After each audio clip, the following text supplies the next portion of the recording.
Bueno, pues buenas tardes a todos los presentes. Muchas gracias por su asistencia a este edificio del siglo XIX en el centro de que es la Ateneo de Jerez. Tengo el gusto de presentar hoy una conferencia de don Miguel Aragón Perla, que son estas cosas desconocidas de nuestro mundo cercano e histórico, que yo creo que va a estar muy interesante. Voy a hacer un pequeño currículum de don Miguel. Es coronel de Infantería de Marina, actualmente en situación de reserva.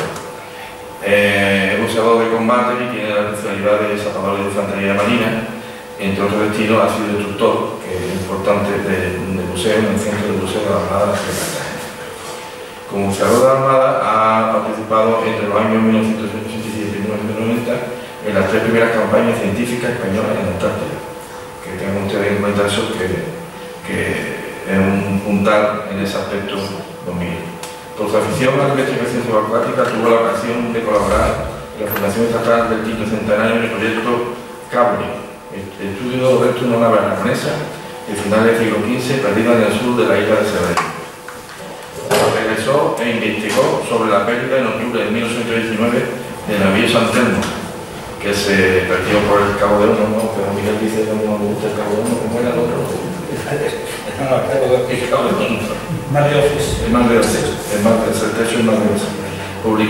Publicando el artículo de la última asignatura del navío San Telmo, que sirvió, tengan ustedes en cuenta esto, de base del proyecto San Telmo, presentado por el profesor don Manuel Martín Bueno ante el Comité Polar. Ello le supuso la participación en los años 1994-95 en 2 campañas arqueológicas en búsqueda de indicios del estado de la Antártida. Este navío San Telmo, ya lo dirá él, es muy importante de que estemos en la Antártida, ya lo dirá él, que es el que corresponde decirlo. Tiene publicado el libro La batalla de Chiclana, el 5 de marzo de 1911, y artículos para la revista de la Marina. La batalla de Chiclana, tan cerca, pero que fue muy importante en la historia de la Guerra de la Independencia. Hipótesis sobre el naufragio del crucero Reina Argente, que también tiene aquí para dar una conferencia, porque la verdad es que es muy interesante el tema. Premio Roger de Lauda de la Revista General de la Marina del año 2001. La suerte de los vencidos sobre los naufragios tras el combate de Trafalgar, otra gran historia de combate y de precios y de barco. La rendición de la escuadra francesa de Rossellí, Premio Antonio de Orcuendo de la Revista General de la Marina del año 2008. Los buceadores de la CPA en las primeras campañas antárticas, la pérdida del Ara Bahía Paraíso. Historia de los cañones, donde se relata el enfrentamiento de julio de 1801 entre el navío Real Carlos y San Emergino. Durante los últimos 6 años del servicio activo estuvo destinado en el Instituto de Historia y Cultura Armada, una cosa muy importante, como jefe de departamento del Patrimonio Naval Sumergido, participando como conferenciante en numerosas jornadas culturales y siendo representante de la Armada en el seguimiento de la defensa de España en el caso del expolio de la compañía norteamericana Odyssey Marítima en exploración de la fragata Nuestra Señora de Mercedes, que todos conocemos lo que ha pasado con ella. Es miembro de la Junta Asesora de la Fundación Las Letras del Mar, del Círculo Naval Español, de la Ateneo Cultural de Chiclana.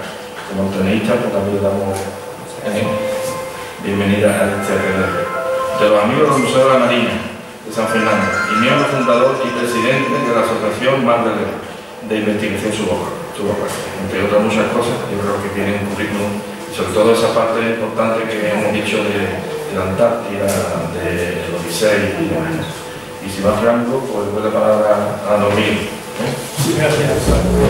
Yo creo que así mejor hablo así porque me siento más cómodo. Y aquí me puedo permitir hablar, creo que se me oye bien, ¿no?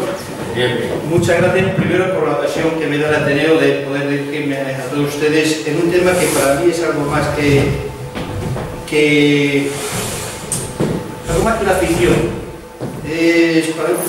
Siento que un naufragio es algo que nos pertenece, algo perdido que no se puede olvidar, y nuestra historia está lleno de acontecimientos.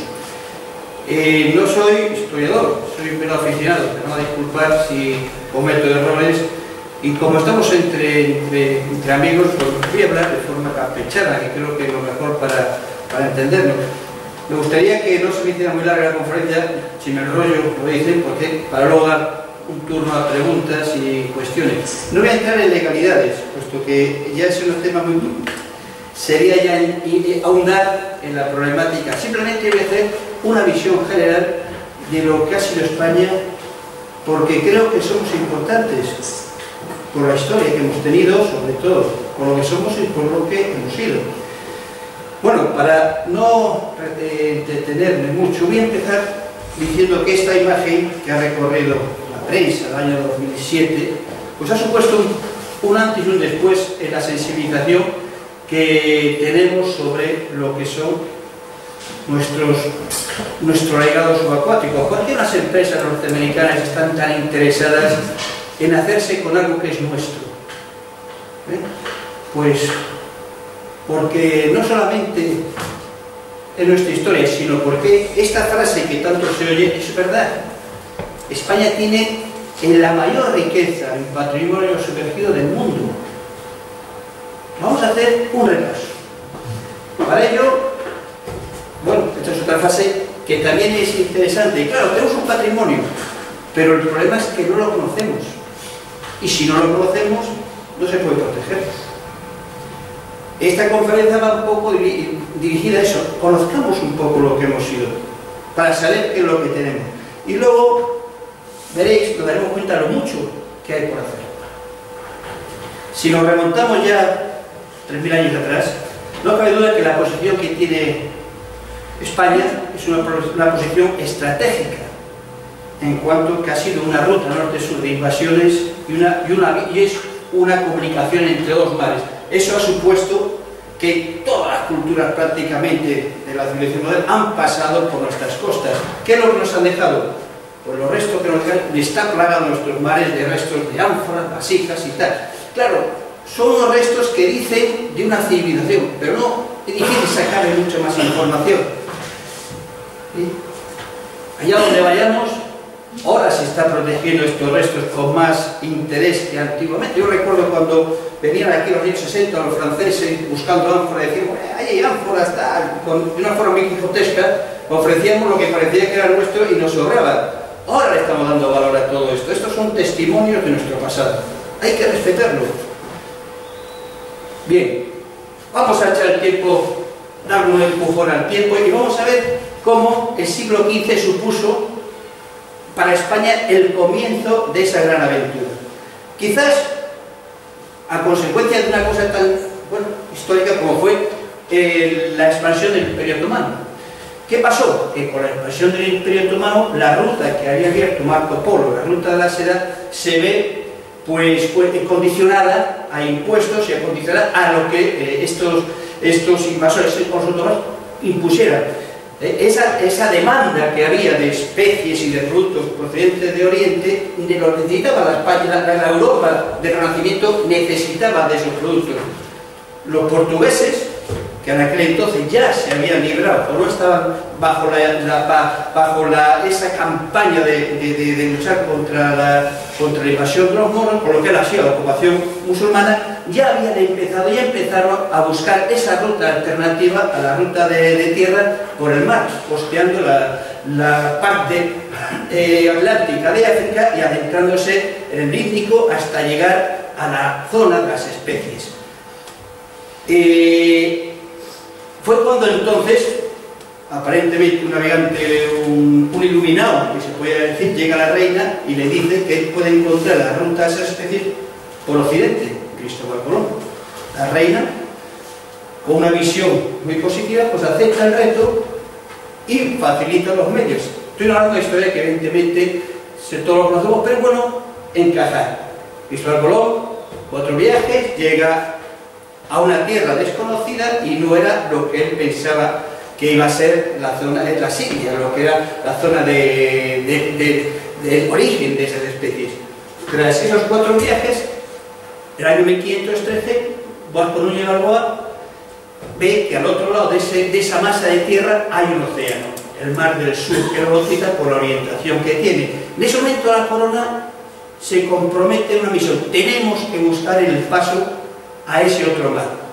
Juan Díaz de Solís adentra en el río de la Plata, 1515, no es el paso, el paso sería descubierto en 1520 por Hernando de Magallanes, que da por el paso del Pacífico, llega a las Islas Filipinas, las Molucas, y acaba dando la vuelta al mundo, con lo cual abre lo que iba a ser la ruta comercial más larga y duradera de la historia.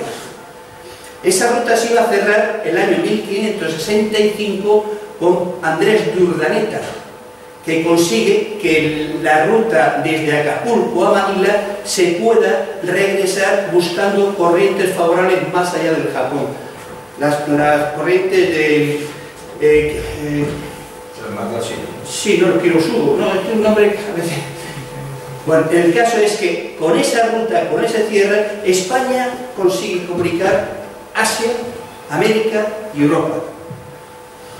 De una forma que veremos siguiendo una forma muy hábil.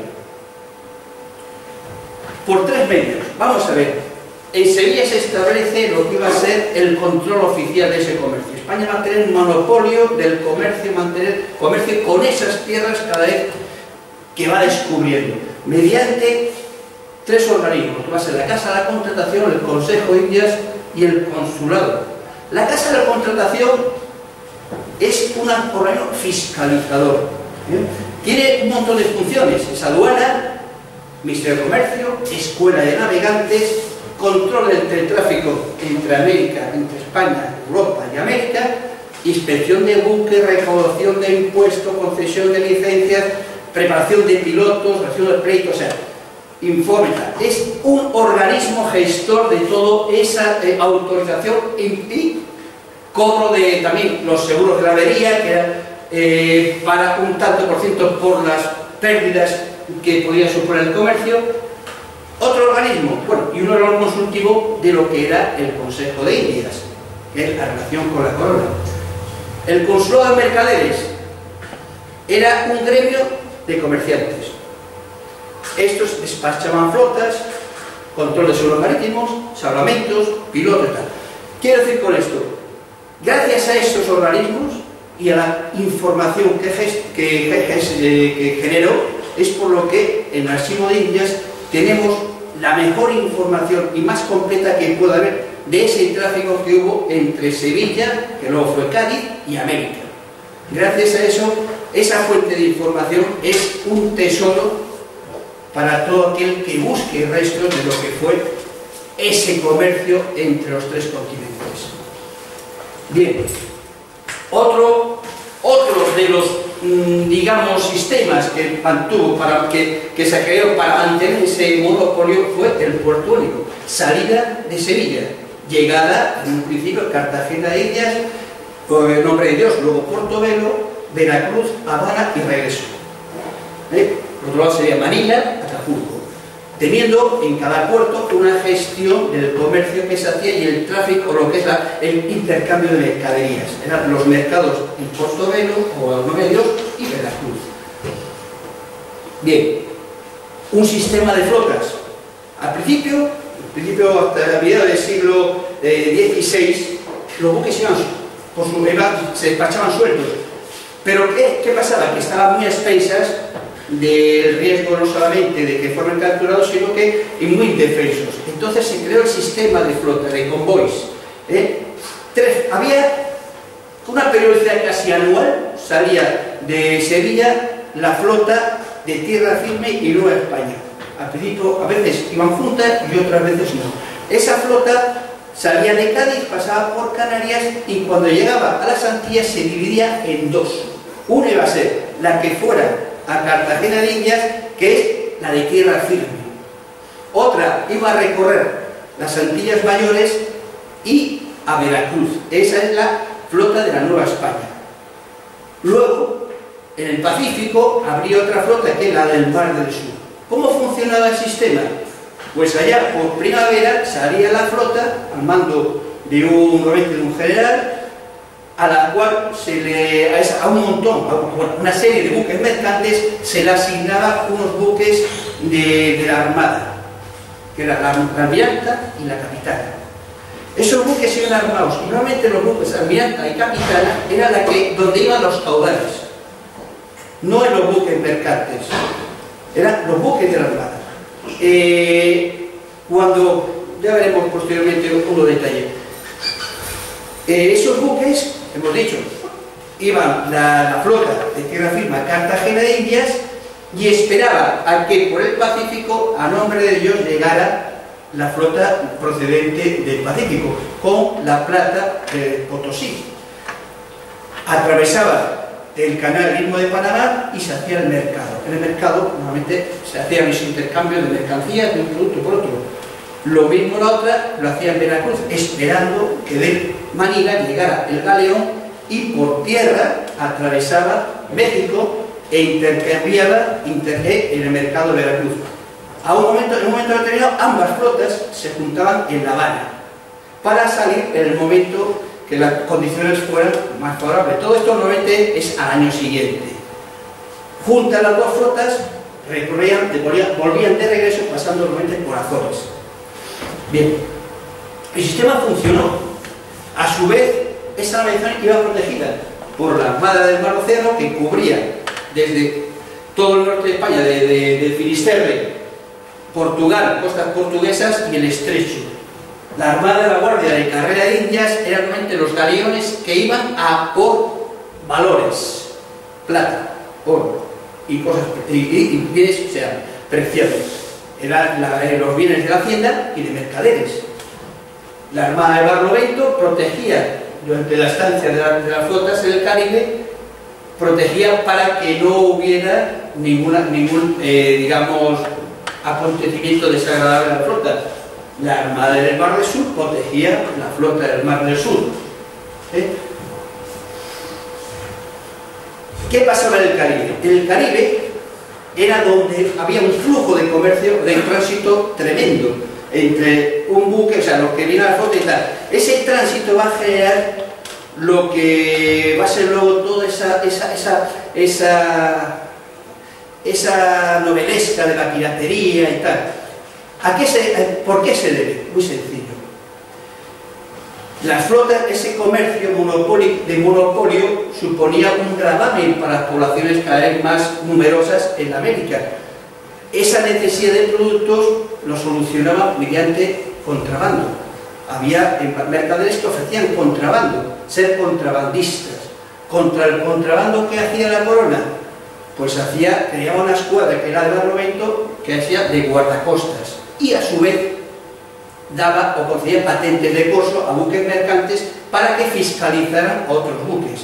Todo ese entramado va a generar pues ese mundillo al cual se van a aprovechar de las migajas todos esos individuos que van a formar la piratería, los bucaneros, los corsarios, que se van a ir asentando en las multitudes de islas que hay por el Caribe, buscando la ocasión para beneficiarse de lo ajeno. España, el mayor principal comercio que tuvo con América fue la plata procedente, como hemos visto en la anterior transparencia, en México, las minas de Zacatecas, San Luis de Potosí, Guanajuato, y en el Perú teníamos las minas de Potosí y las de Huancavelica. Esa plata iba, como vemos en la figura, por medio del mar o bien por tierra. Y su punto, digamos, más importante de comercio era Portobelo y luego Cartagena de Indias. Ese deseo de lo ajeno pues, va a motivar una serie de acontecimientos, de guerra, de conflictos, que sí, en el momento que España estaba en conflicto con Holanda, con los reinos o con Inglaterra, con Francia, no cabe duda que uno de los lugares donde se quería aprovechar esas naciones del beneficio español era en el Caribe. Pero aún así, las causas más importantes, las mayores causas que motivaron el naufragio no fueron los conflictos, fueron los huracanes. Las tempestades propias que ahora vemos en las noticias, que los huracanes que entran por el Caribe hacen destrozos. Pues imaginemos lo que puede hacer a unos buques que tienen una construcción en aquella época poco robusta. ¿Cuáles son las zonas más probables o más frecuentes de naufragio? Concretamente la zona del Caribe, la zona de Florida y Bahamas, Azores y el Golfo de Cádiz. Cada una tiene su particularidad. En Caribe, por lo que hemos dicho antes, ya no solamente porque había un continuo hostigamiento por parte de interesados en hacerse con lo ajeno, sino porque las condiciones del Caribe, como vemos en esta carta que tiene cierta antigüedad, vemos, aquí se puede ver, a ver si lo puedo ver con un puntero, que si vemos que está la isla de Cuba, entonces sería la actual Haití y República Dominicana, Jamaica y tal. Pues toda esta zona de aquí son bajos. Lugares donde la profundidad puede ser 10 metros, 15, no más. Entonces, esas flotas que venían cargadas y repletas tenían que atravesar interiormente el Caribe, dar la vuelta por procedente y volver y entrar en La Habana. El problema es la salida. La salida tenía que enfrentarse a una navegación difícil por lo que es el canal de Bahama entre la costa oriental de Florida y lo que vemos ahí, los bajos de Bahama. Dicen que el Bahama es un gaitano, digo que es Bahama, de Bahama. No sé hasta qué punto es cierto, dice, ¿qué es Bahama? Te va quedando baja, no había fútbol casi. Es fundamento. De luego había Bahama. Y luego esta serie de bajos que tenemos más aquí hacia el sur, que va a ser, por eso lo pongo, y vamos a ver, porque hay topónimos que cuando uno lee de relato de naufragio, resulta que están ahí. Y luego otra zona muy complicada, esta, los abrojos, que viene de la palabra abrojos, abre los ojos. Por algo será. Luego aquí veríamos, vamos a ver, lugares tan pronunciados como la isla de las Tortugas, aquí al norte de lo que es la Española, bueno, Jamaica, evidentemente, fue el núcleo de piratería, como aquí Puerto Real, ahí llaman aquí era Puerto Real, era Port Royal, el famoso Port Royal que surgió por un maremoto. En fin, ahora vamos a dar un paso a algunos acontecimientos. El primer naufragio del mundo, ¿cuál fue? Canaos, Santa María de Colón, el 24, el día de Navidad del año 1492. Naufraga, lo mismo. Se quedó con un bajo, se abrió y no hubo más remedio que prescindir de ella. Con sus maderos se hizo el famoso fuerte de Navidad, que a la siguiente expedición, cuando llegó Colón, no había, a los que había dejado, no había un solo superviviente. Aquí esta imagen me gusta porque se ve perfectamente lo que podía ser esos bajos en la transparencia.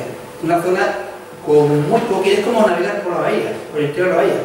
Cuando te descuides, te quedas clavado.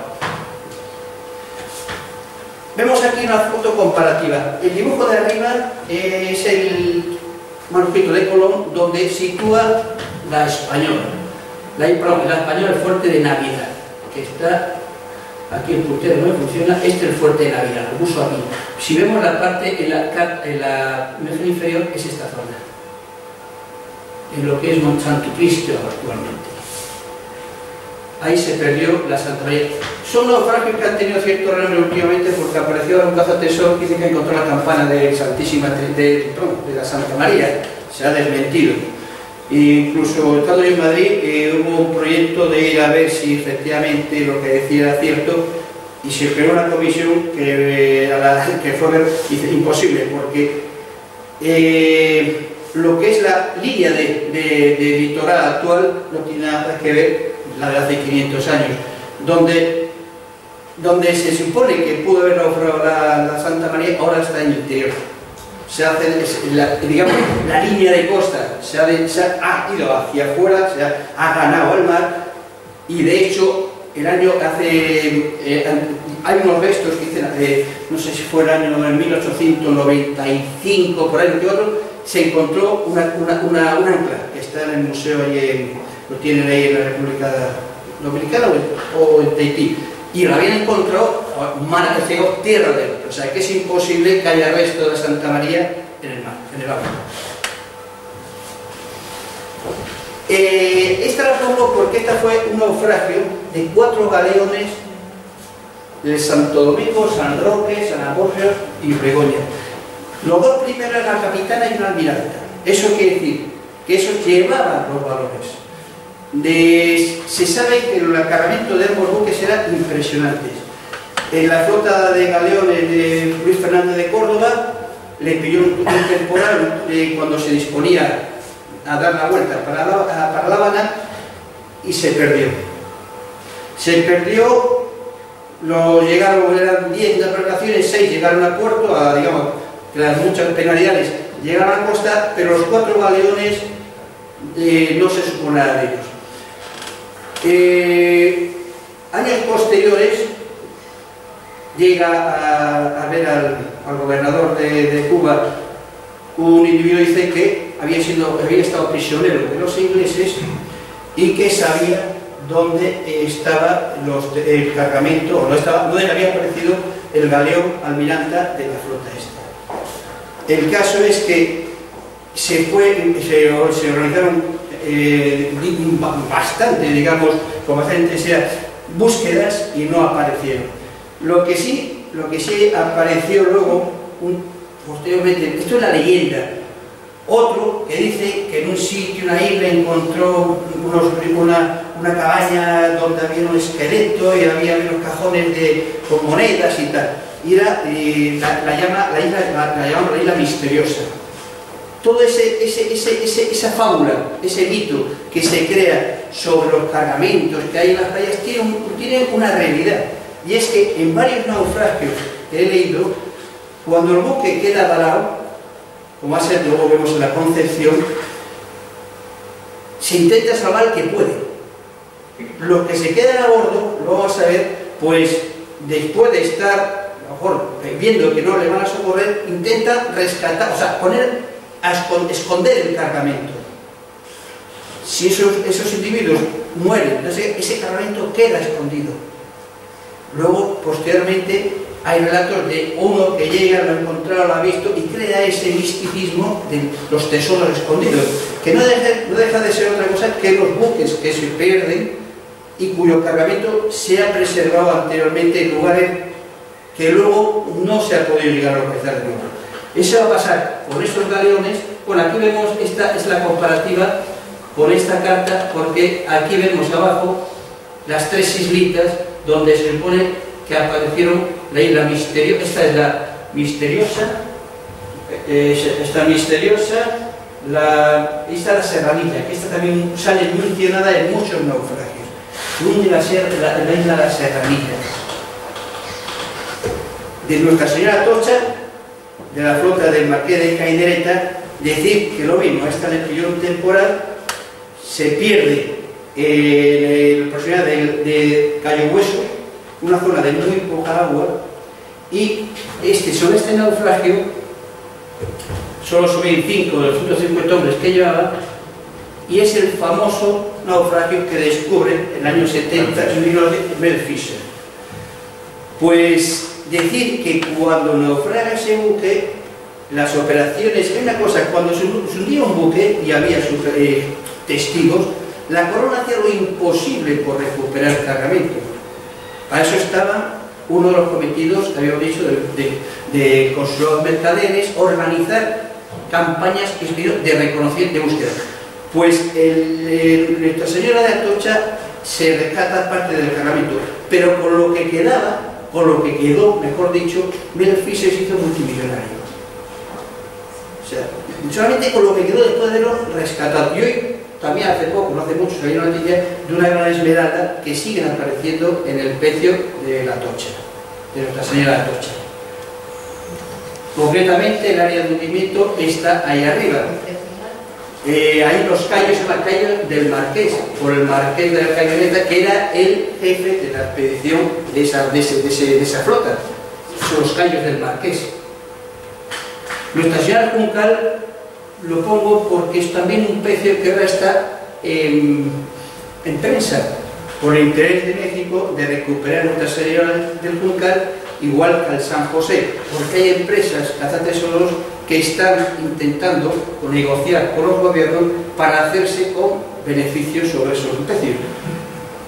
Lo digo porque España está intentando mediar para que no se lleve a cabo esa concesión, de forma que un cargamento quede disperso y luego salga en el mercado en cualquier lado y no se mantenga lo que la línea de protección del patrimonio es que un pecio se mantenga el cargamento como una sola unidad, una colección, de por sí en un solo museo.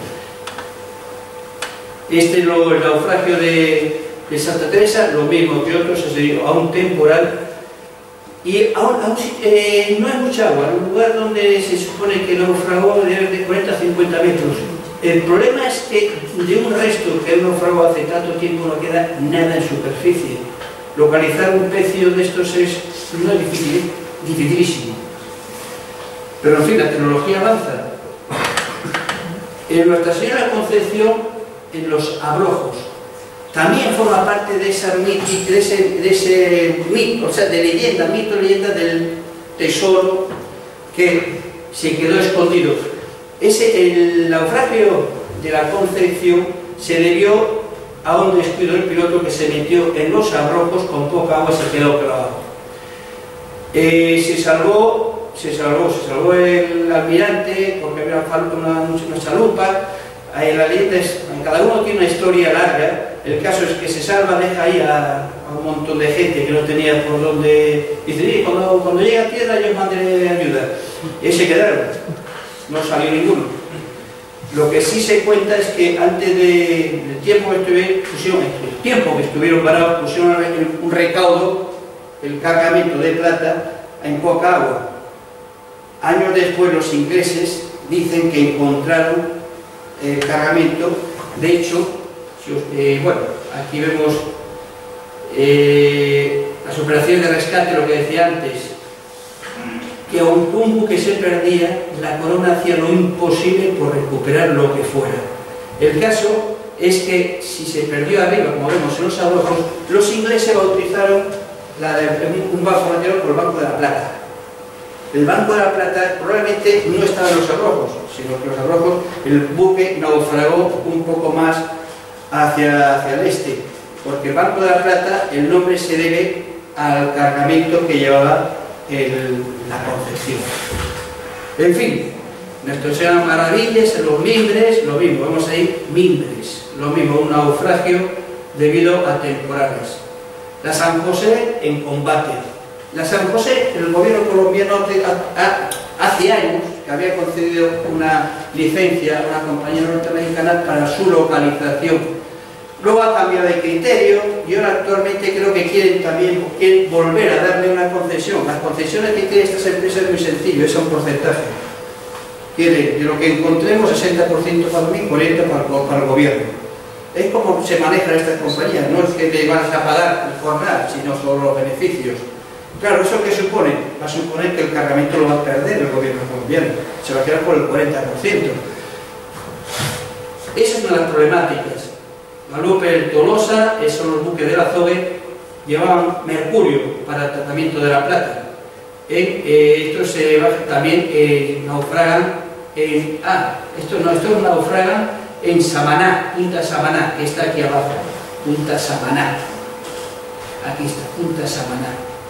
En fin, la Juno y la Galga va a ser un éxito de los tribunales españoles en Virginia para solicitar, o sea, pedían que el cargamento. Estamos ya en años mucho más recientes. Ambos buques se van a perder, uno con cargamento importante, otro simplemente con gente, con soldados. En 1820 fue un regimiento el que murió, se naufragó en la Galga.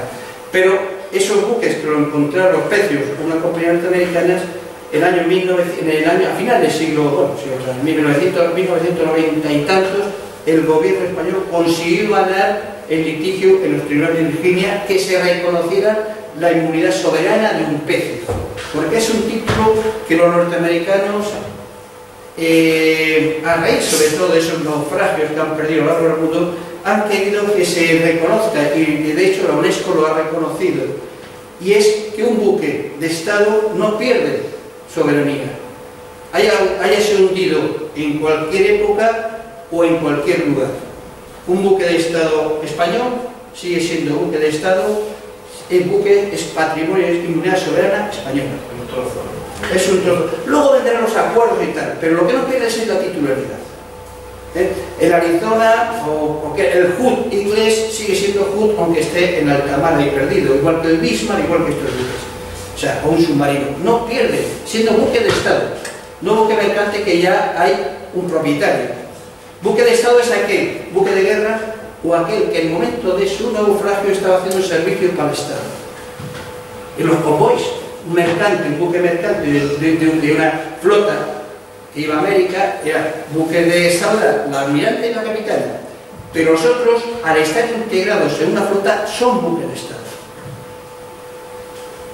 Ya no solamente en el Caribe, este por ejemplo es el San Diego, que se pierde en Filipinas, en Japón, también los anfibios Xavier en Ojuco. O sea, hay naufragios por donde quiera. ¿Y esto qué pasa? Este es el alforesco.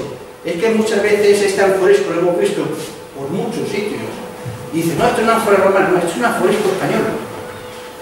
¿Por qué lo digo? Porque eso es un resto significativo de cualquier precio donde hay un buque español. Ese tipo de alforesco.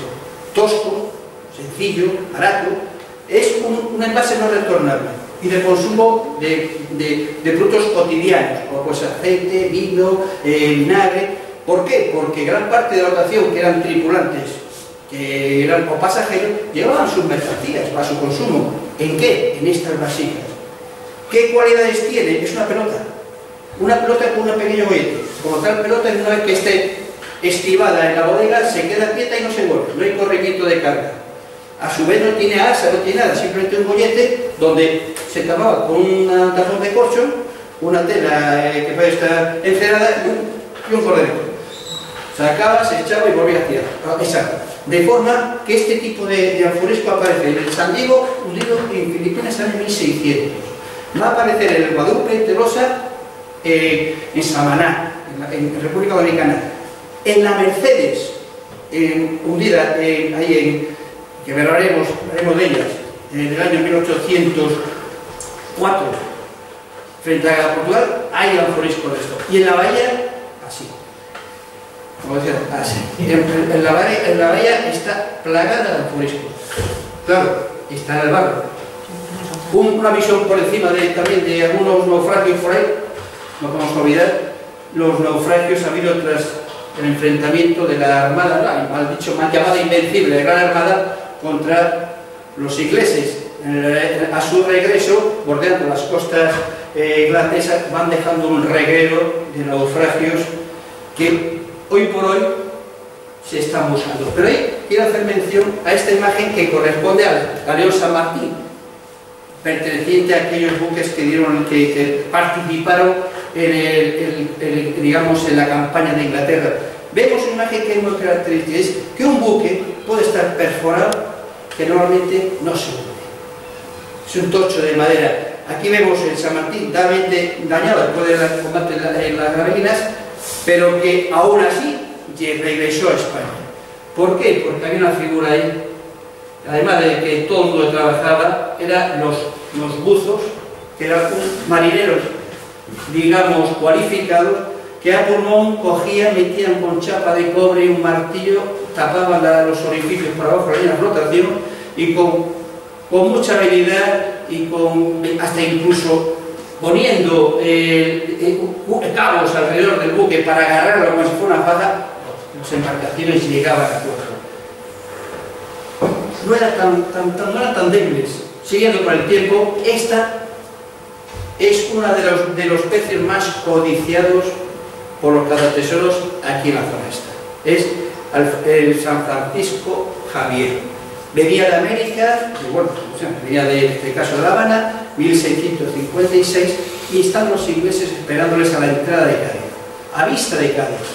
Se entabla combate y ante la negativa de rendir el barco, el capitán, el comandante del barco, acaba quemando y hundiendo al San Francisco Xavier con todo su cargamento.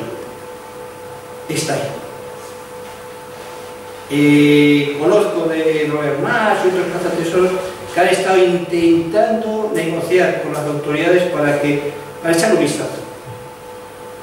Entonces, tenemos el tesoro en casa.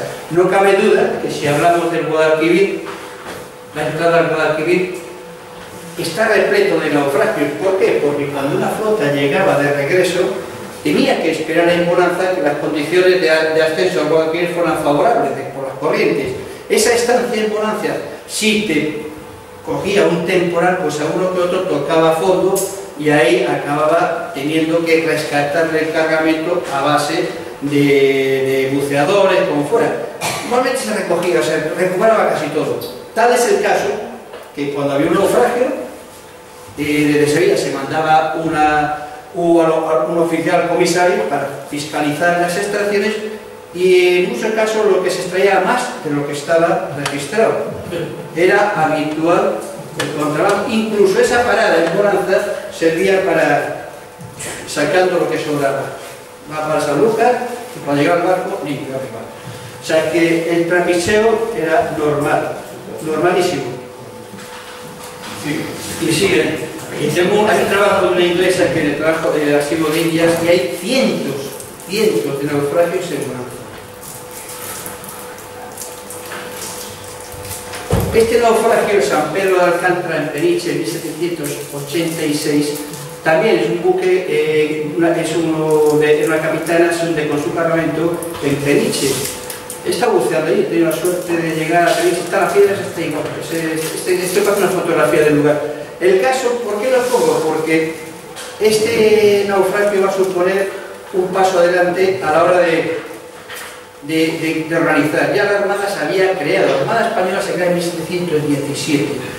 Entonces, viendo la corona que sale muy caro a tener que depender de contratos con asentistas para la recuperación, hay que crear un cuerpo de buzos de la administración que se dedica a eso.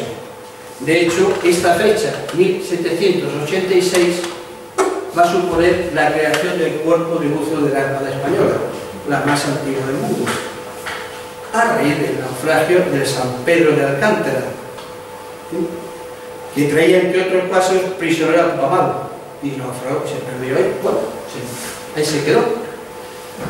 Peniche, que no era nada, ahora es una ciudad, y esa ciudad de Peniche actual ha sido originada por los 2 años que se estuvieron rescatando los valores, los cargamentos que llevaba el San Pedro de Alcántara. Siguiendo, vamos bien de tiempo, ¿no? Porque lo que no quiero ser pesado. Una serie de acontecimientos que también van a suponer unos pasajes que hay que considerar y no de mantenerlos en el olvido, como puede ser el enfrentamiento en el estrecho entre 2 buques de la Armada, 2 buques propios, el Real Carlos y el San Hermenegildo, 2 buques de 4 puentes, de 120 cañones, de 3 puentes, mejor dicho, 120 cañones, 2 colosos del mar. No hay que echarse la mano a la cabeza, porque a veces el olvido es porque a lo mejor nos sentimos avergonzados. Ahí fue una maniobra muy hábil de un buque inglés, el Sapper, que en una noche cerrada con levante, viniendo de Algeciras hacia Cádiz, se aproxima a la popa, digamos, a la retaguardia de la flota que venía escoltando los buques franceses tras el combate de Algeciras. La andanada darse al elegido Real Carlos, y la orden que había dado el almirante Moreno era que si se recibía combate del enemigo por retaguardia, los buques virasen todos a una banda para hacer frente con la artillería, en este caso a babor. El San Hermenegildo cae a babor, el San Real Carlos en medio cae a babor, pero el San Antoine francés no cae a ningún lado. Cuando el San Carlos se ve de noche que está cayendo, que va a colisionar con el San Antoine, rectifica el rumbo a estribor y se encuentra con que el Hermenegildo se le echa encima ardiendo porque probablemente los ingleses utilizaron bala roja, cosa que luego niegan, pero hay testigos de que, porque no era honorable usar la bala roja, es un proyectil de hierro incandescente que daña más de lo necesario, quema y produce incendio en el buque. Era un poco inhumano dentro de la honorabilidad que puede ser un combate. El caso es que ambos buques se enredan, arde y al cabo de escasamente media hora los dos sunatean y hay que lamentar 1700 bajas. No creo que haya un suceso, una concentración de 1700 bajas en escasamente un par de horas. Aquí vemos la derrota que siguió la escuadra y el lugar probable del naufragio en la Ensenada de Barbate. Algún día podremos tener noticia de que aparecen restos del Real Carlos y San Hermenegildo en la Ensenada de Barbate. Ahí tenemos a la señora Mercedes, que todo el mundo sabe ha sido la que motivó esa trama de Odyssey, en un buque que es atacado por los ingleses en uno que se puede decir una traición, una emboscada. Les estaban esperando estando en paz, no estábamos en guerra por Inglaterra. Venía la escuadra con 4 de las 4 fregatas de Bustamante y más o menos en esa posición que está a la fecha le están esperando, entraron al combate y la Mercedes vuela por los aires. Se lleva todo su cargamento, se va a pique con su cargamento casi todo de plata, de unas piezas de oro, y la familia de uno de aquí de Jerez, de Diego de Alvear. Diego de Alvear, que yo creo que no sé si era Jerez pero aquí las bodegas de Alvear son de su familia. Diego de Alvear había estado 20 años en América, era un capitán de navío, era de la Marina Ilustrada, haciendo unas demarcación de límites entre lo que era la Uruguay, la Argentina, tal. El caso es que de vuelta a España, después de 20 años, el comandante o el jefe de la escuadra, Bustamante, le ofrece ser su segundo porque su segundo había fallecido. Embarca en la Medea. Sin embargo, la Mercedes va su mujer y sus 6 hijos. Con la mala suerte que el combate la que vuela la Mercedes y cae la mujer y sus 6 hijos. Menos uno pequeño que había ido con él, que va a ser luego Alvear el libertador de Argentina, de la Primera República Argentina. O sea, como era criollo, luego sería un libertador, el primer presidente de la República Argentina. Cosas de la vida. También digo, Alvear, estando en Inglaterra, se casó con una inglesa y tuvo 10 hijos. O sea que tampoco... Luego vino a España, fue un héroe de la guerra con los franceses, porque se hizo cargo de las baterías de San Fernando para la defensa de Cádiz, y luego se dedicaría al vino. El caso es que es un personaje interesantísimo. Como es de Trafalgar, ni que decir tiene que los pecios de Trafalgar están diseminados por la zona. Como mucha gente cree que están en Trafalgar, no, los pecios de Trafalgar no están en Trafalgar, me refiero a Trafalgar del Cabo.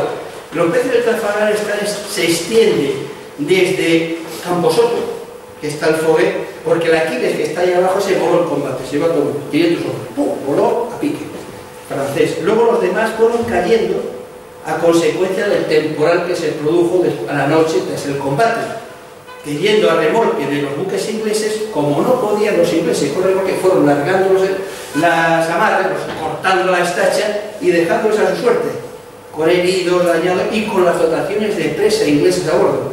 Y fueron dejando un reguero de naufragios que llegó hasta Huelva. Concretamente, el Monarca está allá en el Coto Doñana. En el Coto Doñana hay 3, el Monarca, el Rayo y el Huertas. Otros entraron a la bahía y otros están sin localizar, como es el caso de Santísima Trinidad. Como es un tema que había que hablar por tiempo, no voy a seguir más. Navío San Telmo, una tumba en los hielos. Es el que antes ha comentado. Navío de 74 cañones tras la guerra de independencia, buque viejo, que tienen que llevar tropas al Callao para reforzar las que allí existían de imperialistas, de españoles, contra los movimientos de insurrección. El San Telmo, junto con 2 buques más, sale de Cádiz, 12 de mayo de 1819, el San Telmo, la Alejandro I, la fragata Prueba y la María, Alejandro I, buque ruso, tiene que volver porque no, eso es una fragata, y el San Telmo, al doblar el Cabo de Hornos, se separa de los otros. Posiblemente encontró algo así. Al sur del Cabo de Hornos, en lo que decíamos, los temporales, el hielo, la nieve, los coeficientes 40, el ciclo, es cada 3 días 2 son temporal. Eso doy fe de ello. El caso es que si nos vemos esta foto, la imagen de un navío que no está preparado para hacer frente a esta inclemencia que va a clima tropical, se encuentra con esto, pues el destino que va a tener no es difícil de imaginar. De hecho, cuando la fragata llega al Callao, da esta notificación: el último avistamiento del San Telmo en 62 grados sur, 70 oeste, aproximadamente donde está el triángulo aquel. Por digamos, acontecimientos posteriores, que fue la llegada a la Antártida de los ingleses, hay un relato de James Weddell que dice: cuando llega al oeste de la isla principal encuentra los restos de un buque español. Nos da a suponer que el San Telmo llegó a partir de esa fecha, de 2 de septiembre de 1819, podría haber hecho de aquí por abastecimiento y llegar a las islas Shetland del Sur, concretamente a esta, a la isla de Livingston, donde está la base Juan Carlos I. Tema de otra conferencia. Allí he tenido la suerte de haber estado en 2 campañas, que era una placa en memoria de los tripulantes del navío San Telmo que naufragaron en septiembre. Curiosamente, las islas que vemos ahí enfrente están bautizadas por los ingleses como Telmo Island. Es la zona donde creemos que naufragó el San Telmo. Reina regente, misterio sin resolver. Se pierde en el estrecho sin dejar resolver. Se llevan 412 hombres, entre ellos 50 aprendices, chavales de 14 y 15 años. Iba tranquilamente en una comisión aparentemente sencilla, iba de Cádiz a Tánger, a dejar una navegación mora, en una situación donde la meteorología no tenía un pronóstico más que la bajada de barómetros. Aún así, la misión se la encomita a un comandante, Seitantino, que lleva 2 meses de comandante del barco. No ve que tuviera dificultad, porque había que llevarse allí a una comisión que era incómoda, que era la región mora, que había venido aquí a tratar los acuerdos de Marrakech, y era incómoda tenerla, así que había que llevarse de vuelta, y sin pensar mucho en lo que iba a poder esperar, el rey regente hace la travesía el sábado 10 de marzo, hace la travesía de Tánger sin novedad, el sábado creo que el 7 de 9, no puede entrar en puerto porque empieza el tiempo a ponerse un poco difícil y complicado, y el comandante, la mañana del día siguiente, decide a las 10:30 emprender regreso a Cádiz. Por la mala fortuna que se enfrenta a mitad del estrecho con el mayor temporal que había habido en 40 años y que hoy por hoy no se ha vuelto a repetir. Le pilló de lleno, desapareció. Fue a pique con toda su gente. Un misterio. Una campaña interesante, un proyecto para trabajarlo aquí por parte de la Junta de Andalucía, que creo que sí, que se va a trabajar. En fin, para ir terminando, vamos a hacer una visión aquí de los últimos naufragios que ha tenido España en el siglo XX. No digo nada española, pero con que esa de la guerra civil eran los españoles todos. Y su recuerdo es igual para unos que para otros. Vamos a empezar, pues, bueno, el Blas de Lezo y el Cardenal Cisneros no tuvo víctimas. Se la dieron contra unos peñascos que hay en Finisterre, Centoro. Aquí destacar, pues yo destacaría unos cuantos, vamos a ver, sobre todo los submarinos. El B6 se hunde, no tiene apenas víctimas, se hunde en el Cantábrico por destructor de las cosas, no tiene víctimas. Un misterio, el C3. El C3 estaba frente a Málaga, tan tranquilo, el 12 de diciembre del 36, pensando la gente ya en las Navidades más que otra cosa, cuando de repente una explosión se oye y se va a picar. Y no se suele saber de nada. Era al amanecer y se salva el cocinero porque estaba echando basura por la borda y 2 más que estaban en el puente. Todo el personal que estaba dentro, 40 hombres, o sea, los 37 se van a pique con el submarino. Años después, cuando se abre, pasado la Segunda Guerra Mundial, se abren los archivos secretos de la guerra, se descubre que había una operación llamada Úrsula, por la cual el gobierno de Franco, o Hitler, dejaba a Franco, le había concedido el servicio de un par de submarinos alemanes para hostigar el comercio, sobre todo el buque mercante rusos. El caso es que uno de estos submarinos, el U-34, a su regreso a base, pasa frente a Málaga y esa mañana clarita ve que hay un submarino en superficie tan tranquilamente y lo identifica como republicano. Le tiene un torpedo. El torpedo probablemente, porque no se oyó explosión, a lo mejor simplemente le produjo una vía de agua, una pequeña alteración y el buque se hundió inmediatamente. Ese misterio, pues, se descubrió después, o sea, es decir, se ha visto cuáles fueron las causas del hundimiento. Se ha buceado nuestro copresidente anterior, Luis Boyar, ha tenido la ocasión de bucearlo y más o menos se encuentra como está aquí este gráfico. Ha habido mucha presión en su momento de si había que sacarlo o no sacarlo, imposible. Sacar un resto de esto ya no solamente es imposible, no es ni rentable y bueno, no sé, mejor dejarlo pescar.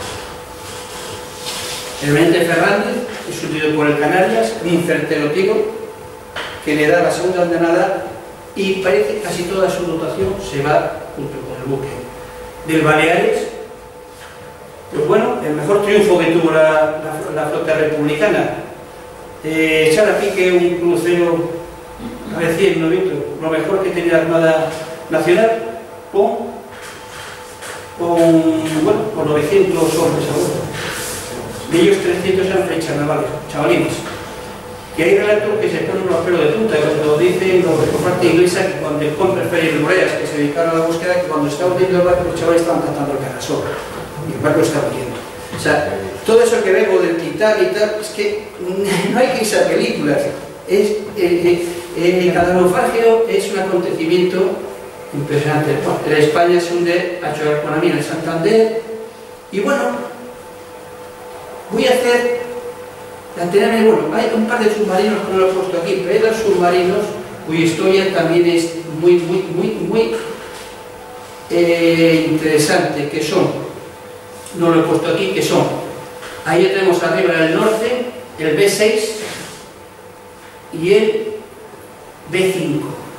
Ambos buques, sus comandantes, sin estar todos los submarinos, para estar en Cartagena cayeron en el bando republicano, pero sus comandantes no eran muy afines a en este caso eran más afines al bando nacional. El caso es que ambos, hay testimonios de que sus propios comandantes colocaron el hundimiento del submarino, tanto el B6 como el B5. Del C4, que vemos allí, ya fue el año 1946. Estas fueron unas maniobras donde una maniobra tras la guerra, incluso después de ya había finalizado la Segunda Guerra Mundial, una maniobra, el submarino saca la torre y el Velasco le pasa por encima.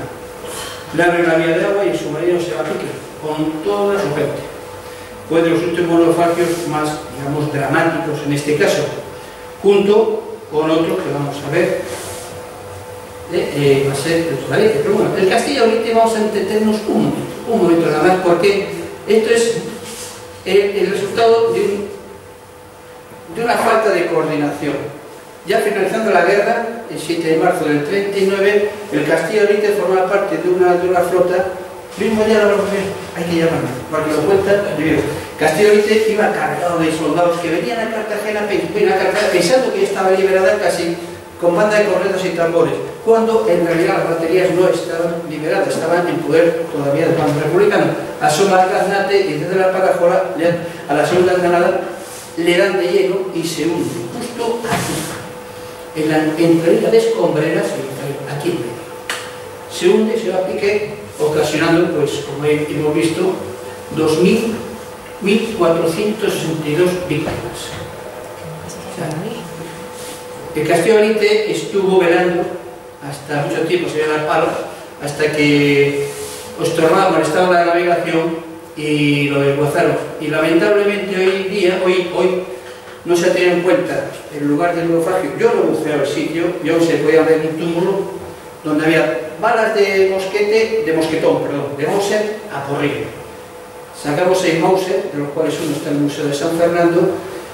Saqué una cartuchera, un trozo de algo, una masa, tiré, salió un correaje completo de una masa amorfa.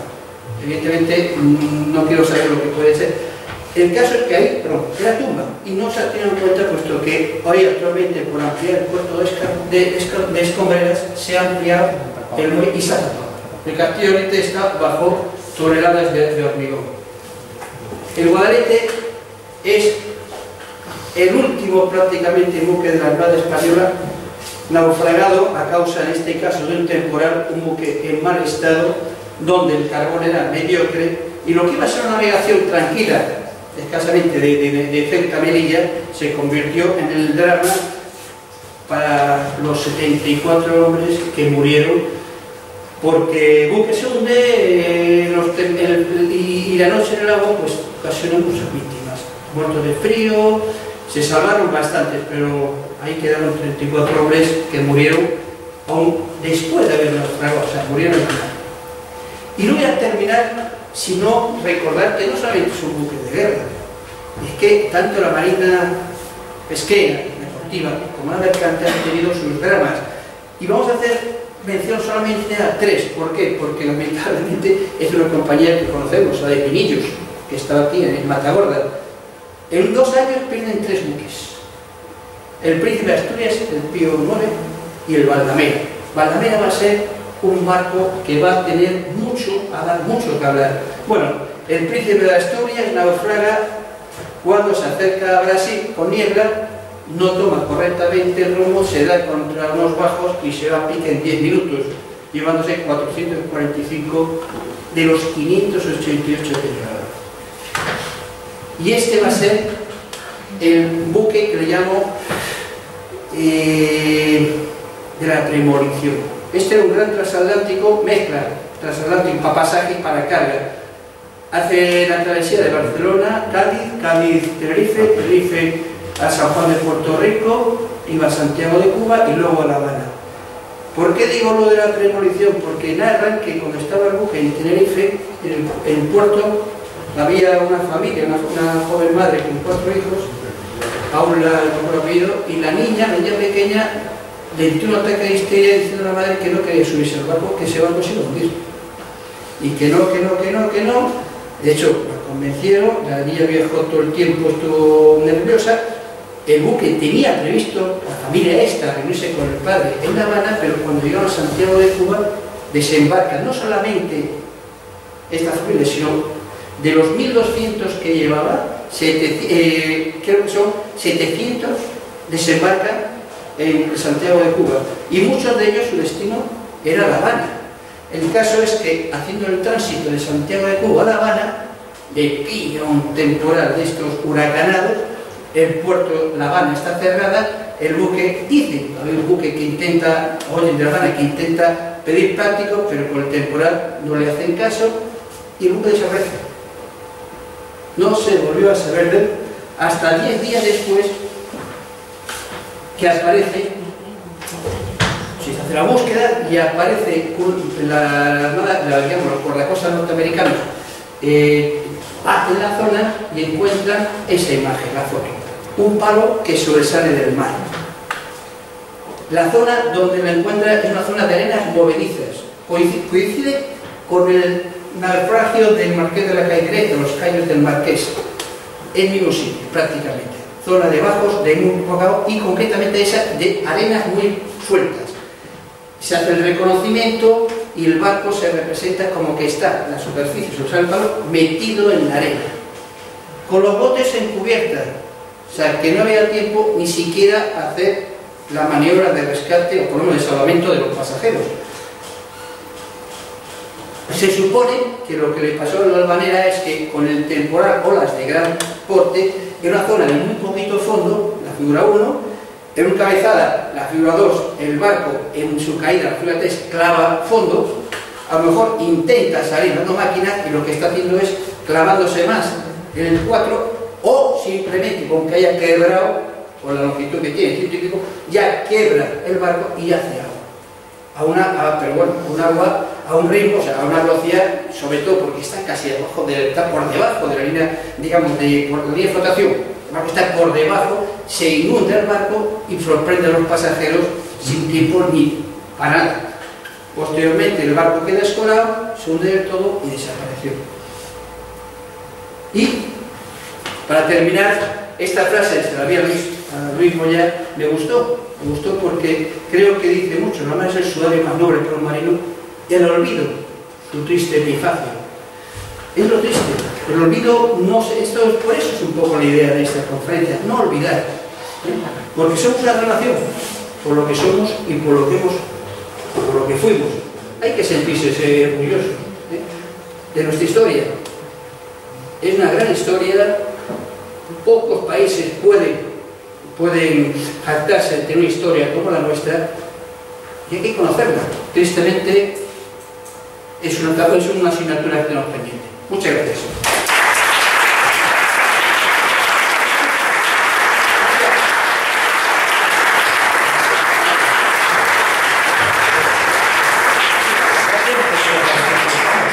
Muchas gracias. Bueno, pues vamos a empezar el turno de preguntas. Yo normalmente suelo romper el hielo. Y hombre, porque también soy muy enamorado de este tema, que empezó, ya yo había leído algo, pero sobre todo me impresionó, lo voy a decir claramente, una clave de Babis que vi que participó Mel Fisher, y dijo claramente que, bueno, hablando un poquito también al español como tonto, y diciendo que él había sufragado a un señor que nació de India muchos años para determinar dónde estaban los esos, y que se vanagloriaba de coger aquel tesoro que en teoría era nuestro. Y eso, sobre todo eso, que cómo está el tema de, o sea, de que vengan esas personas a Archivo de India a tomar estos datos tan fidedignos, porque había grados, como hemos visto ahí, que determinaban claramente dónde estaba el barco hundido. Ese tema se ha hablado mucho durante precisamente lo que hemos comentado a raíz del que hemos tenido reuniones en Cultura, y se ha preguntado a Cultura, se ha hecho esa pregunta, y dice claramente: los archivos son libres. No podemos limitar a que un investigador pueda hacerse con documentación libre. Con carnet de identidad hoy en día ya puedes investigar en cualquier archivo de la Comunidad Europea. No puedes impedirlo. Tampoco es un problema, puesto que gracias a esos investigadores estamos conociendo estos sucesos, estos acontecimientos. Hay que dar vía libre. El problema no es el investigador, el problema es que haya empresas que se quieran beneficiar de esa información, cuando de sobra se saben que tiene un propietario. Y dice: ¿y por qué los españoles? Primero, porque no tenemos medios. Segundo, porque es costosísimo. Y nuestra legislación es muy estricta en ese sentido. Es la que hay. La ley del patrimonio español no te permite buscar tesoros. Ni aquí ni a una empresa que quiera venir a buscar tesoros. La ley norteamericana, en ese sentido, no tiene nada que perder. Total, lo que tiene no es suyo, es de los demás. Por lo cual, el Estado sí podría. El Estado sí. Pero siempre, claro, el Estado puede, pero es muy caro. Es que tener un buque buscando pecios es muy caro. Podemos hacer, una de las reuniones, una frase que me gustó mucho por parte de la que era ministra de aquel entonces, ministra de Cultura de Bellas Artes. Dijo, no era caro, era de Bellas Artes, era con el gobierno de Zapatero, pero en una reunión que tuvimos dijo: ahora no hay dinero para esto, ya que no hay dinero, es el momento de bucear en archivos. Es que lo que hay que hacer no es bucear, es más bucear en archivos. Datos. Claro, es que la cosa, tú no puedes proteger lo que no conoces. Tú no puedes llamar que tienes un patrimonio que es intangible. No sabes dónde está, por lo menos que lógicamente sepas que está, aunque no físicamente no lo hayas visto, para poder tenerlo catalogado. Y en esa línea se ha estado trabajando, y creo que se sigue trabajando, y es bucear en archivos. Ahí hay mucho que ver. Eso es una forma de conocerlo, de conocer lo que tenemos. Y a la hora de que venga una compañía de esta diciendo que vosotros no sabéis lo que tenéis, que es que llegó a decirnos esto de Odyssey, ¿crees? Que vosotros no sabéis lo que tenéis. Y dice: pues la verdad es que no. Es que hay tanto que no sabemos lo que tenemos. Pero no te hagas visto y ahora que tú llegas aquí y lo encuentras, y yo sí lo sé. Lo de la Mercedes, si no fuera por lo de Odyssey, te puedo asegurar que la historia de Mercedes es una historia más que está ahí. Combate de Cabo Santa María, la cuadra de Bustamante contra la Iglesia, se hunde la Mercedes, fin. Y nada más. Entonces, estas cosas, estos acontecimientos de una forma también van a enriquecernos, aunque sea de forma en los tribunales. Ese mejor éxito, el mayor éxito que hemos tenido no es el recuperar el cargamento, sino haber descubierto que esta compañía estaba actuando de muy mala fe. porque empezó diciendo que no sabía lo que habían encontrado. Y llegaron a decir que como si a mí se hubiera caído un montón de monedas de plata ahí, o que lo había tirado por la borda. Que ahí no hay barco. Y dice, bueno, el barco no puede haber porque ha desaparecido. Y así fue una tras otra hasta desenmascararlos. Pero fueron los propios jueces en el sistema norteamericano quienes desenmascararon a la compañía esta diciéndole, bueno, llega un momento y dice, mira, devuelve a España lo suyo. O sea, eso fue un éxito. Pero bueno, ¿eso qué motivó? Motivó que posteriormente en el Congreso, en el Consejo de Ministros, se aprobara la Ley de Protección del Patrimonio Subacuático, un decálogo de buenas intenciones, que hay que seguir adelante. Pero bueno, eso no quiero meter, yo no quería meterme mucho en disquisiciones legalistas, porque eso es para mucho. Vamos a ver, una pregunta ocurrente. Hablando de tesoros, todos sabemos que el vino de Jerez ha cruzado muchos mares y muchos barcos mercantes que se han paseado por todos los mares de la tierra, sobre todo por el Atlántico de Inglaterra. Seguro que habrá habido algún que otro naufragio de vinos, de barcos cargados de vino. Y pregunto digo yo, ya le digo a usted que es una ocurrencia. Si es un tesoro la plata y si es un tesoro el oro, etcétera, pensando en que esos naufragios hayan tenido algunos barriles o pipas que eran mayores que la bota, la suerte de no haberse roto y de haberse conservado y de haberse fosificado, no haberse hecho cosas abajo del mar, y si ahora sacan a la superficie después de 300 o 400 años, porque los vinos están... No se puede reclamar. ¿No? No, pero digo yo, es un buque mercantil. bueno, pero digo yo, mi pregunta es que si esos vinos existen y se pueden sacar a la superficie, eso sí que es un tesoro. Porque si una bota se va a doler y no quede nada, porque si la madera no dura 50 años. No dura 50 años. aunque se cubra de otra... La madera, el tener una barriga, si no hace estragos. Un buque, concretamente, si nos vamos al Foguet, que lo tenemos cerca, hundido en 1805 en Trafalgar, de madera queda lo que está enterrado en la arena, nada. Desaparece. Pero que ha habido varios, ha habido muchos. Naufragios de vino, de barco con Sí, vino. pero el vino, así la madera, los peces se van con todo. Que se van a Sí, pero es que el ánfora se mantiene, ahora el contenido probablemente Sí, tenemos la suerte de tener un conferenciante que ha facilitado y ha posibilitado el proyecto de San Telmo, y además ha estado en la Antártida en el 94-95, si no me equivoco. Le quería preguntar, ¿han encontrado en esas investigaciones del 94-95 restos del San Telmo o lugares donde posiblemente habitaban los supervivientes? Porque si no me equivoco, y usted lo dirá, si es así, han sido los primeros seres vivos que han estado en la Antártida con respecto a nosotros. Es decir, que no han sido los ingleses, sino que hemos sido españoles los primeros en pisar la Antártida. Sí, sí, es así. Bueno, dos cuestiones.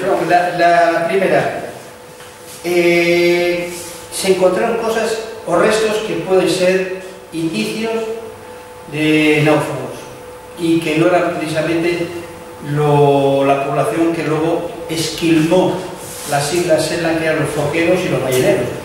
Claro, si vamos a los acontecimientos, el San Telmo llega allí posiblemente octubre del 19. Coincide en fecha a la presencia de un navegante inglés que es el que da información de haber encontrado unas islas australes con hielo y tal, y va a motivar en que los ingleses se interesen, época victoriana, pero bueno, en época que los ingleses estaban con una ansia expansiva. Los ingleses son los que comienzan las investigaciones en las islas Shetland. Pero claro, una vez descubierto, sacado a la luz que existen unas islas donde hay un montón de caza, de captura, lo que va a hacer presencia en los últimos 7 años va a ser de foqueros, procedentes casi todos del Río de la Plata, que era donde salían los foqueros al final, pero del Río de la Plata, en aquel entonces eran españoles. Que hayamos sido los españoles los primeros, si no fueron esos, fueron los foqueros. Es que dicen, en la historia argentina, es que cuando llegaron los ingleses, ya los balleneros argentinos ya estaban faenando. por aquellas latitudes. Lo que pasa es que no decían nada por no descubrirlo. Entonces, ¿hayan sido los españoles los primeros? Ante la historia, si cuando llegan los ingleses hay restos de un naufragio, esos años antes. Este proyecto determinó que era un galeo español de tantos años, ¿no? Sí, sí, el documento es un libro de James Webb, Viajes al Polo Sur, y dice varias piezas de un naufragio han sido encontrados en las islas del oeste, posiblemente pertenecientes a un buque de guerra español. También estaba en el ánimo de la mente que el San Telmo estaba en algún lugar, puesto que no había llegado a su destino, que era el Callao. Entonces, si de hecho incluso encuentran los indicios de un buque de guerra, tiene que ser el San Telmo. Aunque encuentren una pieza, un cañón, una pieza que identifique como buque de guerra, sería el San Telmo. De los restos que encontramos en aquellas campañas, para mí lo que más me llama la atención, bueno, para mí, para el investigador principal, era una serie de sandalias que aparecieron en un refugio. Esto lo contaba en la conferencia que tuvimos en Cádiz. Es que los arqueólogos, que para eso somos especialistas, con su habilidad y la forma de ver las cosas, cuando veían serie, lógicamente, las piedras en redondo, se podían escarbar y casi siempre eran lo que llaman las pilcas, las piedras cónicas que usaban los foqueros, agarrados a los faldores con piedras, y escarbando en su interior aparecían madera quemada, huesos de pingüino, de foca y pieles. Eso era indicio de que hayan estado faenando, descuartizando las ballenas en invernada para sacar la grasa y demás. De haber maderas del San Telmo, es lógico pensar que esos foqueros, en los años posteriores al naufragio, quemaron todo lo que fuera combustible. Entonces, del San Telmo no queda en astilla, en tierra. La cosa es en agua. Pero es significativo el nombre de la isla. La isla es significativo, Cabo Sierra es significativo. Y luego, tanto la historia argentina como la chilena coinciden que San Telmo se hundió en la Cabo Sierra, la península norte de la isla de Livingstone. También era significativo que esas sandalias no aparecieron en un círculo de piedras, sino en lo que es un refugio, que era sobre un talud, unas piedras mal colocadas, que puede haber sido el refugio de una persona que intentó sobrevivir. El sobrevivir allí es prácticamente imposible, sobrevivir un día, y más aún si estás mojado, ni 15 minutos. ¿Estás hablando de cuántos grados vamos a ser? No, el problema no son los grados, el problema es que allí primero la zona no tiene vegetación ninguna, es hostil, el viento es fuerte, en la zona de tierra está rodeada de glaciares, por lo cual la penetrar hacia el interior imposible, y si te mojas, salvo que sea con fuego, no seca la ropa. ¿Y hacer fuego con qué? Si no hay madera, con los restos del buque, o maderas que hayan llegado a la deriva, porque hay otra cosa que es cierta, que esa zona está llena de madera, pero ya la madera que el mar ha ido arrastrando. Hoy en día la radiación no era de antes. Si había alguna madera, no era suficiente. El destino de esos náufragos estaba claro, no iban a sobrevivir, más aún sabiendo que habían llegado a una zona donde no había constancia ni que existiera. Ese es el drama que yo veo cuando hay es el drama que diferencia a un naufragio de un acontecimiento también dramático de otra índole. Es el olvido. Esa gente fue olvidada, porque allí nadie se iba a acordar. Y de hecho, en nuestros libros de historia de la Escuela Naval, amigo San Telmo se pierde el sur del Cabo de Hornos sin dejar rastro. Fin. Es triste en ese documento de San Telmo como al cabo de los 2 años de no llegar noticias de San Telmo, y ante la petición de viudas y huérfanos al no aparecer el buque, la administración paraliza el pago, lo que se queda en estado de penuria. Pues hay una resolución que dice: debido a mucho tiempo, Su Majestad el Rey, debido a mucho tiempo transcurrido de la salida del navío San Telmo de Cádiz en tal fecha, ha resuelto dar de baja al citado navío y a sus individuos. Es el máximo recuerdo que se tiene. Los individuos dan de baja. Ya está. Es triste. ¿Alguna pregunta?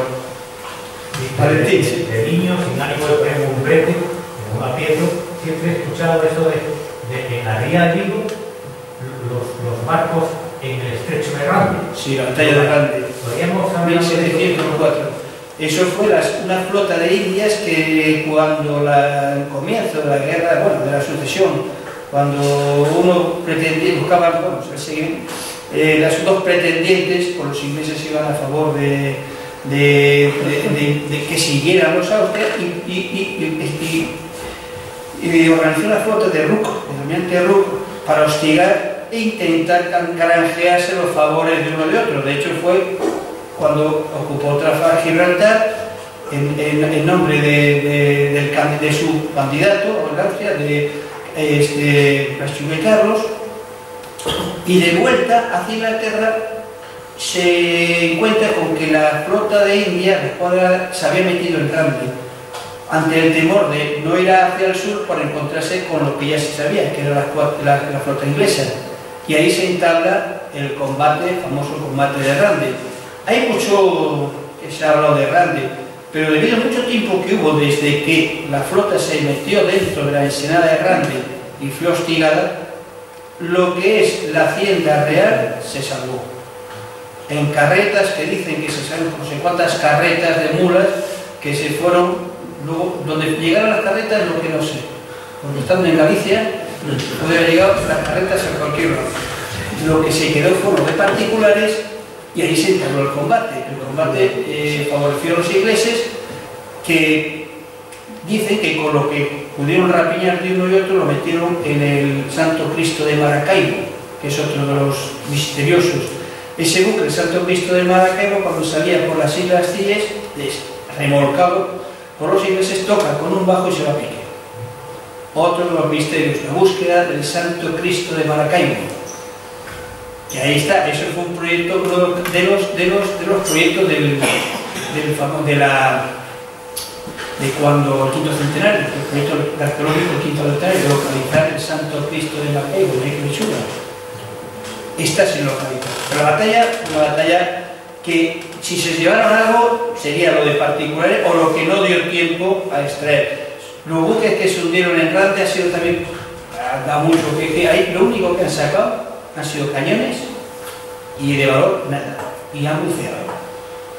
Ahora hay otros proyectos, he intentado volver a recuperar y volver a meter y mover los lodos, pero la asunta se ha negado por una razón muy sencilla, y es que el lodo de ahora tiene mucho mercurio y plomo y puede afectar a las mejilloneras, con lo cual no quieren mover nada. Es lógico. Gracias. ¿Alguna pregunta? Sí, ya que ha comentado eso, pregunto yo, ¿el dinero o las joyas o la plata de Grande tendrá que ver también con la leyenda de Julio Verne y de todo tiene que ver, sí que, es que la novelesca, lo que es la novelesca inglesa, está basada en gran parte en los acontecimientos que fueron nuestros acontecimientos. Lo que antes comentaba, toda la piratería, toda esa novela, todas esas respetas del Caribe, aunque a veces lo dejan de lado, pero está basado en el tráfico, en la navegación que hicieron los españoles por el Caribe y lo mucho que se perdió.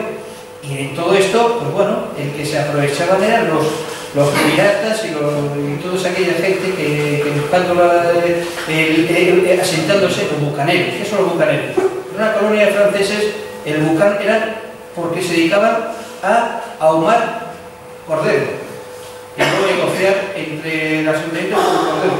Formaron una especie de clan que eran los bucaneros. ¿Por qué? Porque además de eso supongo que se aprovecharían de cualquier desgracia que anda por ahí. Pero casi todas las víctimas de esta gente no eran los buques de la flota, son buques que venían muy armados.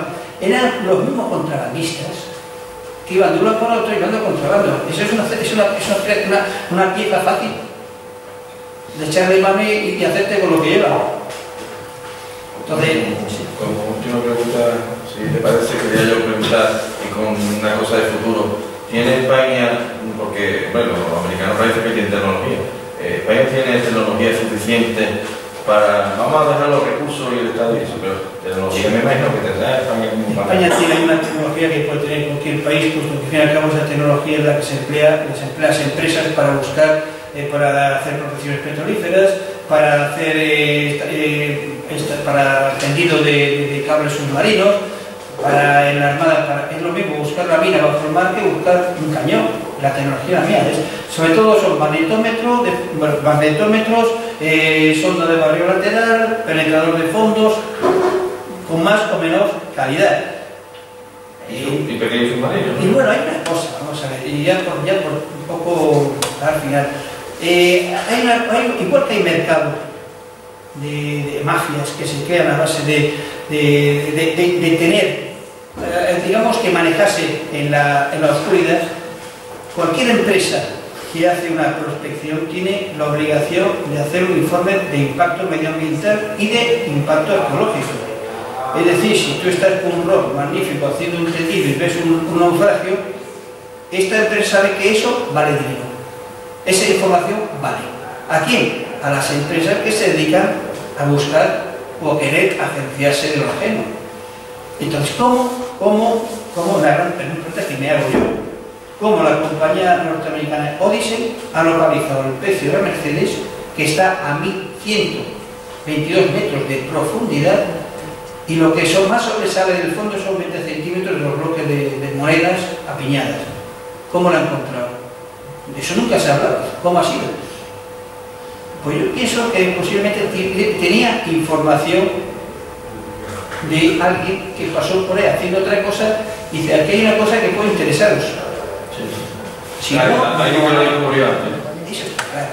Eso está claro. Como el que... O sea, si tú quieres buscar algo a conciencia, puedes estar una vida buscándolo y no dar con él. Mel Fisher, buscando la torcha, ahora sabiendo que estaba ahí, tardó 15 años sin dar con él. Y perdió a su hijo, el intento. Y tenía investigadores en el archivo. Y fue una nota que apareció en un documento donde le dio la pista. ¿Por qué? Porque todo lo que hay está bajo tierra, bajo fango, bajo la misma concreción la cubierta. O sea, no está ahí el tesoro a la vista, sino que está concrecionado y por ahí bajo. Tú vas al pecio del Fogué y lo que ves, lo que eran bolas de cañón, es una piedra redonda, una piedra llena de bultos. O sea, que el pecio se transforma completamente después de los años. En la Concepción, de los Abrojos, se buscó y se sacó, no tengo el nombre, también un cazatesoros norteamericano dio con él, pero tuvo que remover arrecife para llegar al barco. Se había formado ya el arrecife encima del pecio. O sea, que no es fácil. Muy bien, bueno, pues muchas gracias a Miguel Aragón, yo creo que ha sido una estupenda conferencia y muchas gracias a ustedes por la asistencia. Muy bien.